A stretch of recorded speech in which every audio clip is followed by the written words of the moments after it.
আসসালামু আলাইকুম সবাইকে। এটা হচ্ছে কাঁঠালের বিচি ভর্তা। তো অনেকেই বলতে পারে এটা আবার দেখানোর কী হলো? অবশ্যই হলো, কারণ হচ্ছে ছোটোবেলা থেকে আমরা খেয়েছি টেলে ভর্তা। ওটা কিন্তু করা অনেক কষ্টের, অনেক শক্ত হয়, বাড়তে অনেক কষ্ট লাগে। তো এই জন্য আমি এটা ধুয়ে সুন্দর করে যেরকম রান্না করি ওভাবে করে পরিষ্কার করে একদম সিদ্ধ করে নিয়েছি।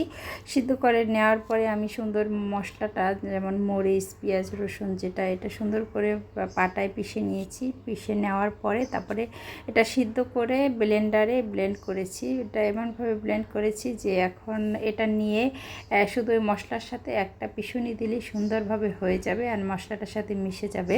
তো এটা হয় কি অনেক সহজ হয়, আর ওটা করতে অনেক কষ্ট লাগে, যে কষ্টের ভয়ে হয় কি অনেক সময় খাওয়া হয় না, যে এত কষ্ট করে বেটে তারপরে খাবো। আর এটা হলো কি একদম সহজভাবে হয়ে গেছে আর অনেক টেস্ট এটা খেতে। কাঁঠালের বিচির ভর্তা যারা খেয়েছেন তারা অবশ্যই জানেন যে এটা কত মজার।